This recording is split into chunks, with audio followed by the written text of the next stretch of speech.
Hello everyone! So it's that time where you're going to be reading the next book in the series of I Am Number 4. It is The Power of Six by Pittacus Lore.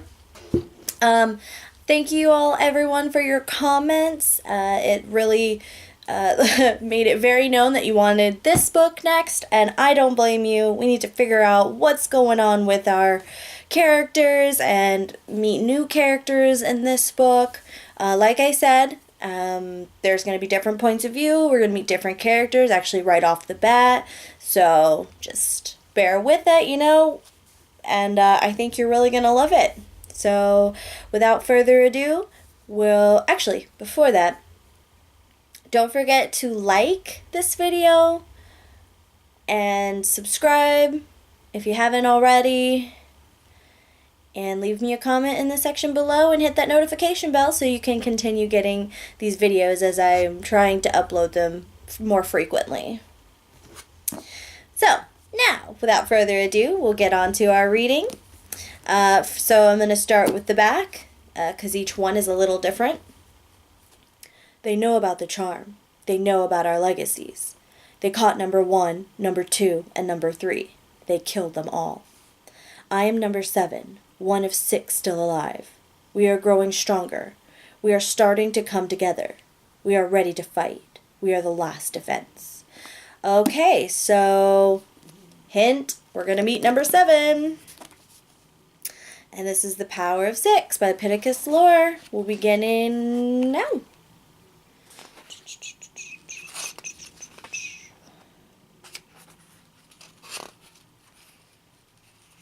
Okay.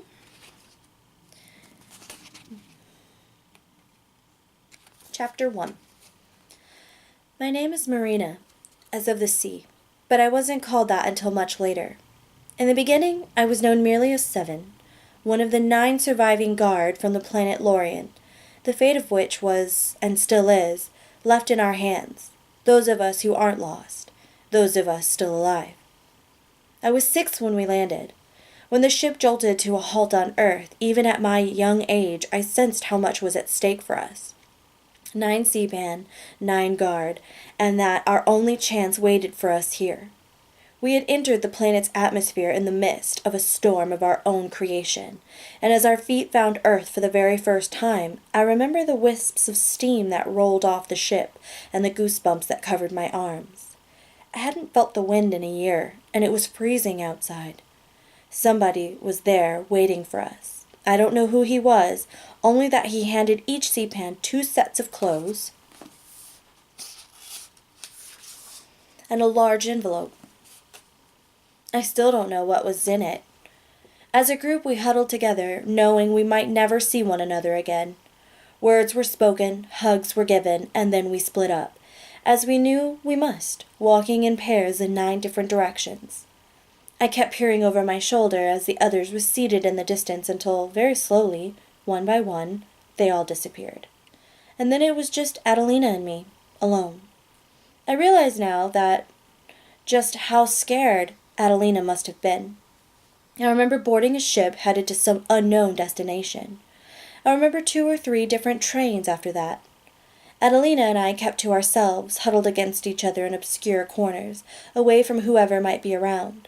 We hiked from town to town, over mountains and across fields, knocking on doors that were quickly slammed in our faces. We were hungry, tired, and scared. I remember sitting on a sidewalk begging for change. I remember crying instead of sleeping. I'm certain that Adelina gave away some of our precious gems from Lorien for nothing more than warm meals. So great was our need. Perhaps she gave them all away, and then we found this place in Spain. A stern-looking woman I would come to know as Sister Lucia answered the heavy oak door. She squinted at Adelina, taking in her desperation the way her shoulders drooped. "Do you believe in the word of God?" the woman asked, in Spanish, pursing her lips and narrowing her eyes in scrutiny. "The word of God is my vow," Adelina replied with a solemn nod. I don't know how she knew this response. Perhaps she learned it when we stayed in a church basement weeks before, but it was the right one. Sister Lucia opened the door. "We've been here ever since. 11 years in this stone convent with its musty rooms, drafty hallways, and hard floors like slabs of ice. Aside from the few visitors, the internet is my only source to the world outside our small town, and I search it constantly, looking for some indication that the others are out there, that they're searching, maybe fighting, some sign that I'm not alone. Because at this point, I can't say that Adelina still believes, that she's still with me. Her attitude changed somewhere over the mountains. Maybe it was with the slam of one of the doors that shut a starving woman and her child out in the cold for another night. Whatever it was, Adelina seems to have lost the urgency of staying on the move, and her faith in the resurgence of Lorien seems to have been replaced by the faith shared by the convent sisters. I remember a distinct shift in Adelina's eyes, her sudden speeches on the need for guidance and structure if we were to survive. My faith in Lorien remains intact. In India, a year and a half ago, 4 different people witnessed a boy move objects with his mind. While the significance behind the event was small at first, the boy's abrupt disappearance shortly thereafter created much buzz in the region, and a hunt for him began. As far as I know, he hasn't been found. A few months ago, there was news of a girl in Argentina who, in the wake of an earthquake, lifted a 5-ton slab of concrete to save a man trapped beneath it. And when news of this heroic act spread, she disappeared. Like the boy in India, she's still missing. And then there's the father-son duo, making all the news now in America, in Ohio, who the police are hunting after the 2 allegedly demolished an entire school by themselves, killing 5 people in the process. They left no trace behind other than mysterious heaps of ash. It looks like a battle took place here. I don't know how else to explain it, the head investigator was quoted as saying. But make no mistake, we will get to the bottom of this, and we will find Henry Smith and his son John. Perhaps John Smith, if that's his real name, is merely a boy with a grudge who was pushed too far. But I don't think that's the case. My heart races whenever his picture appears on my screen. I'm gripped with a profound desperation that I can't quite explain. I can feel it in my bones that he's one of us, and I know somehow that I must find him. Chapter 2.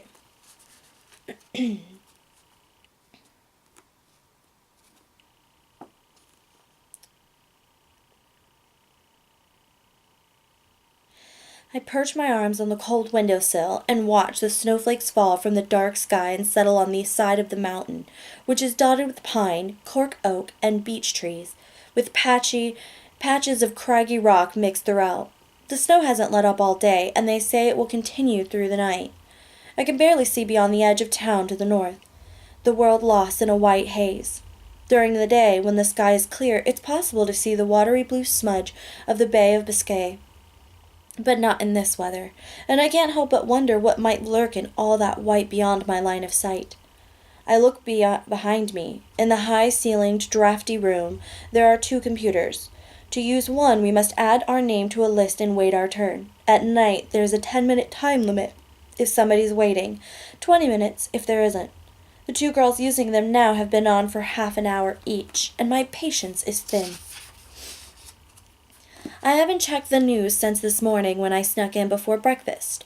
At that time, nothing new about John Smith had been reported, but I'm almost shaking in anticipation over what might have sprung up since then.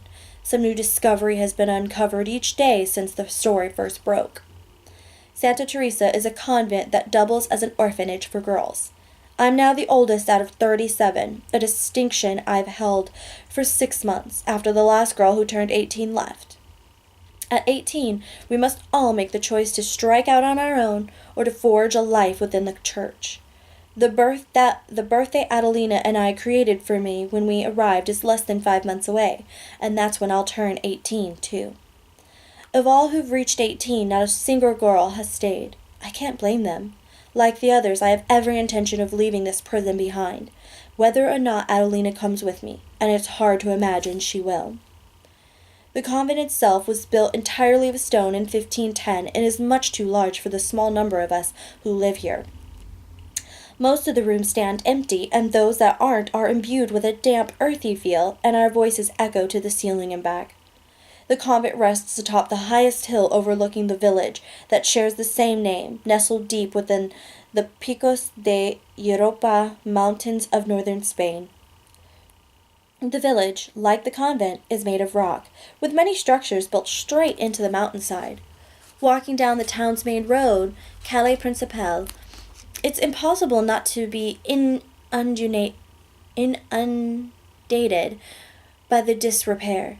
It's as though this place was forgotten by time, and the passing centuries have turned most everything to shades of mossy green and brown, while the pervasive smell of mildew hangs in the air. It's been 5 years since I started begging Adelina to leave, to keep moving like we were instructed to do. I'm going to be getting my legacies soon, and I don't want to discover them here, with all of these girls and nuns around, I'd say. She had refused, quoting La Biblia Reina Valera, that we must stand still for salvation. I've begged every year since, and every year she looks at me with blank eyes and talks me down with a different religious quote. But I know my salvation does not lie here. Past the church gates and down the gently sloping hill, I can see the faint dimness of the town lights. In the midst of this blizzard, they look like floating halos. Though I can't hear the music from either of the two cantinas, I'm sure both of them are packed. Aside from those, there is a restaurant, a cafe, a market, a bodega, and various vendors that line Calle Principal most mornings and afternoons. Towards the bottom of the hill, on the southern edge of town, is the brick school we all attend. My head snaps around when the bell dings. Prayers are 5 minutes away, followed directly by bed. Panic sweeps through me. I have to know if anything new has been reported. Perhaps John's been caught. Perhaps the police have found something else at the demolished school. Something originally overlooked. Even if there's nothing new at all, I have to know. I'll never get to sleep otherwise. I fix a hard stare on Gabriela Garcia, Gabby for short, who sits at one of the computers. Gabby's 16 and very pretty, with long dark hair and brown eyes, and she always dresses slutty when she's outside the convent, wearing tight shirts that show off her pierced navel. Every morning she dresses in loose, baggy clothes, but the second we're out of sight of the sisters, she removes them, revealing a tight, skimpy outfit underneath. Then she spends the rest of the walk to school applying makeup and redoing her hair. It's the same with her 4 friends, 3 of whom also live here. And when the day ends, they wipe their faces clean during the walk back and redress in their original clothes. What?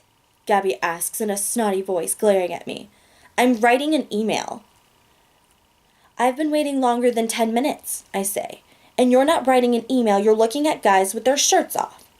So what? Are you going to tell on me, tattletale? She asks mockingly.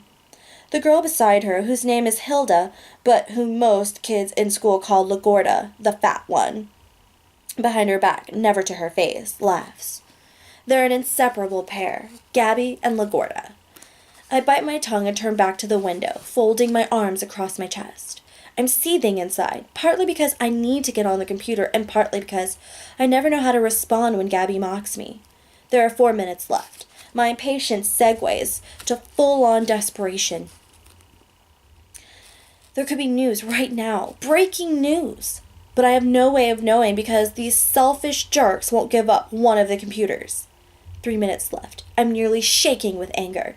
And then an idea pops into my head and a grin plays across my lips. It's risky, but worth it if it works. I pivot just enough to see Gabby's chair in my peripheral vision. I take a deep breath and, focusing all my energy on her chair, use my telekinesis to jerk it to the left. Then I quickly thrust it right so hard it nearly topples over. Gabby jumps up and yelps. I look at her in mock surprise. What? LaGorda asks. I don't know. It felt like somebody just kicked my chair or something. Did you feel anything? No, LaGorda says, and as soon as the word is uttered, I move her chair a few centimeters backwards, then jerk it to the right, all the while remaining at my spot by the window. Both of the girls scream this time. I thrust Gabby's chair, then LaGorda's again, and without giving their computer screens a second glance, they flee the room, screaming as they go. Yes, I say, rushing to the computer Gabby was using and quickly typing the web address of the news site I've deemed most reliable. Then I wait impatiently for the page to load. The old computers, combined with the slow internet here, are the bane of my existence. The browser goes white and, line by line, the page forms. When a quarter of it has loaded, the final bell rings, 1 minute until prayers. I'm inclined to ignore the bell even at the risk of being punished. At this point, I don't really care. 5 more months, I whisper to myself. Half of the page is now up, revealing the top of John Smith's face, his upturned eyes, which are dark and confident, though within them there's a sense of discomfort that seems almost out of place. I lean on the edge of my seat, waiting, the excitement bubbling up inside me, causing my hands to tremble. Come on, I say to the screen, trying in vain to hurry it. Come on, come on, come on. Marina! A voice barks from the open doorway. I jerk around and see Sister Dora, a portly woman, who's the head cook in the kitchen, staring daggers at me. This is nothing new. She stares daggers at everyone who walks through the lunch line holding a tray, as though our needing sustenance is a personal affront. She presses her lips together in a perfect straight line, then narrows her eyes. Come, now! And I mean right now! I sigh, knowing I have no choice but to go. I clear the browser's history and close it, then follow Sister Dora down the dark hallway. There was something new on that screen. I just know it. Why else would John's face have taken up the entire page? A week and a half is long enough for any news to turn stale, so for him to command so much of the screen means there's some significant new piece of information. We walk to Santa Teresa's nave, which is huge. Towering pillars lead to a high, vaulted ceiling, and stained glass windows line the walls. Wooden pews run the length of the open room and can seat nearly 300 people. Sister Dora and I are the last to enter. I sit alone in one of the center pews. Sister Lucia, who opened the door to Adelina and me when we first arrived and who still runs the convent, stands at the pulpit, closes her eyes, lowers her head, and presses her hands together in front of her. Everyone else does the same. Padre Divino. The prayer begins in somber unison. Que nos bendiga y nos proteja in sus amor. I tune it out and look at the back of the heads before me, all of which are bowed in concentration, or just bowed. My eyes find Adelina, sitting in the very first row, 6 pews in front of me and slightly to the right. She's on her knees, deeply meditative, her brown hair pulled into a tight braid that falls to the middle of her back. She doesn't look up once, doesn't try to find me at the back of the room like she used to during our first few years here. A covert smile on each of our faces as our eyes met, acknowledging our shared secret. We still share that secret, but somewhere along the way, Adelina has stopped acknowledging it. Somewhere along the way, the plan to bide our time until we felt strong enough and safe enough to leave has been replaced with Adelina's desire to simply stay, or her fear to leave. Before the news of John Smith, which I'd told Adelina about when it broke, it had been months since we last talked about our mission. In September, I'd shown her my 3rd scar, the 3rd warning that said another guard has died, and that she and I are on one step closer to being hunted and killed by the Magdorians. And she had acted like it didn't exist, like it didn't mean what we both know it means. Upon hearing the news about John, she merely rolled her eyes and told me to stop believing in fairy tales. In el nombre del Padre, y del Hijo, y del Espíritu Santo. Amen, they say, and everyone in the room makes the sign of the cross in unison with that last sentence, myself included, to keep up appearances. Forehead, chest, left shoulder, right shoulder. I had been asleep, dreaming of running down a mountain with my arms out at my sides as if I was about to take flight, when I had been awoken by the pain and glow of the 3rd scar wrapping itself around my lower leg. The light had woken several girls in the room, but thankfully not the attending sister. The girls thought I had a flashlight and a magazine under the covers and that I was breaking the rules of curfew. On the bed next to mine, Elena, a quiet 16-year-old with jet black hair she often sticks in her mouth when speaking, had thrown a pillow at me. My flesh had begun to bubble, and the pain had been so intense I had to bite on the edge of my blanket to remain quiet. I couldn't help but cry, because somewhere, number 3 had lost his or her life. There were 6 of us left now. Tonight, I file out of the nave with the rest of the girls and head to our sleeping quarters filled with creaky twin beds, evenly spaced apart. But in my mind, I'm hatching a plan. To compensate for the hard beds and the concrete chill of every room, the linens are soft and the blankets heavy, the only real luxury we're afforded. My bed is in the back corner, farthest from the door, which is the most sought-after spot. It's the quietest, and it took me a long time to get it, moving one bed closer as each girl left. The lights are shut off once everyone is settled in. I lie on my back and stare at the faint, jagged outline of the high ceiling. An occasional whisper breaks the silence, followed immediately by the attending sister shushing whoever it came from. I keep my eyes open, waiting impatiently for everyone to fall asleep. After a half hour, the whispers fade, replaced by the soft sounds of sleep, but I don't dare risk it yet. Too soon. Another 15 minutes, and still no sounds. Then I can't stand it any longer. I hold my breath and inch my legs over the edge of the bed, listening to the rhythm of Elena's breathing beside me. My feet find the icy floor and turn cold instantly. I stand slowly to keep the bed from creaking and then tiptoe across the room and towards the door, taking my time, being careful not to bump any beds. I reach the open doorway and rush out into the hall and down to the computer room. I pull out the chair and push the computer's power button. I fidget, waiting for the computer to boot up and keep peering towards the hallway to see if anyone has followed.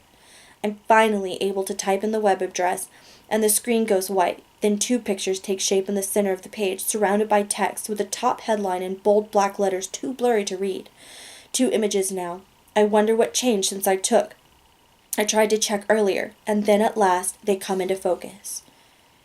International terrorists? John Smith, with his square jaw, shaggy dark blonde hair, and blue eyes, fills the left side of the screen, while his father, or more likely C-Pan, Henry, takes up the right. What's there isn't a photo, but a black and white artist sketch done in pencil. I skim the details I already know. Demolished school, 5 deaths, abrupt disappearance, and then come to the breaking news only now being reported. In a bizarre twist, FBI investigators today uncovered what is believed to be the tools of a professional counterfeiter. Several machines typically used for the creation of documents were found in the Paradise, Ohio home, rented by Henry and John Smith in a hatch beneath the floorboards of the master bedroom, leading investigators to consider possible links to terrorism. Creating local uproar within the Paradise community, Henry and John Smith are now considered a threat to national security. Fugitives, and investigators are asking for any and all information that might lead to their whereabouts. I scroll back to John's image, and when my gaze meets his, my hands begin to shake. His eyes. Even in this sketch, there's something familiar about them. How could I know them if not from the year-long journey that brought us here? Nobody can convince me now that he isn't one of the 6 remaining guard, still alive in this foreign world. I lean back and blow my bangs out of my eyes, wishing I could go in search of John myself. Of course, Henry and John Smith are able to elude police. They've kept hidden for 11 years now, just as Adelina and I have. But how can I possibly hope to be the one to find him when the whole world is looking? How can any of us hope to come together? The eyes of the Mogadorians are everywhere. I have no idea how 1 or 3 were found, but I believe they located 2 because of a blog post he or she had written. I had found it, and then I'd sat there for 15 minutes thinking how best to respond without giving myself away. Though the message itself had been obscure, it was very obvious to those of us looking. 9, now 8. Are the rest of you out there? It had been posted by an account called 2. My fingers found the keyboard and I'd typed a quick response, and just before I hit the post button, the page refreshed. Somebody else had responded first. "We are here," it read. My mouth had dropped open, and I'd stared in utter shock. Hope flooded through me from those 2 brief messages, but just as my fingers had typed a different reply, a bright glow appeared at my feet and the sizzling sound of burning flesh reached my ears, followed closely by a searing pain so great that I'd dropped to the floor and writhed in agony, screaming at the top of my lungs for Adelina, holding my hands over my ankles so no one else would see. When Adelina arrived and realized what was happening, I'd pointed at the screen, but it was blank. Both posts had been deleted. I look away from John Smith's familiar eyes on the screen. Beside the computer sits a small flower that's been forgotten. It's wilted and tired, shrunken down to half its normal height, a brown, crispy tinge at the edge of its leaves. Several petals have dropped, now dry and crinkled on the desk around the pot. The flower isn't dead yet, but it's not far off. I lean forward and cup my hands around it, move my face near enough so that my lips brush against the edge of its leaves, and then I blow hot air over it. An icy feeling shoots down my spine, and, in response, life bursts through the small flower. It springs upward, and a verdant green floods the leaves and stalk, and new petals bloom, colorless at first, then turning a brilliant purple. A mischievous grin sprouts on my face, and I can't help but think of how the sisters would react if they were to see such a thing. But I'll never let them. It would be misinterpreted, and I don't want to be cast out into the cold. I'm not ready for that. Soon, but not just yet. I turn off the computer and hurry back to bed while thoughts of John Smith, somewhere out there, swim in my head. Be safe and stay hidden, I think. We'll find each other yet. Alright, so that was the end of Chapter 2. We'll pick back up on Chapter 3 when I do the next video. And Chapter 3 brings us back with John and the others. Let's make sure.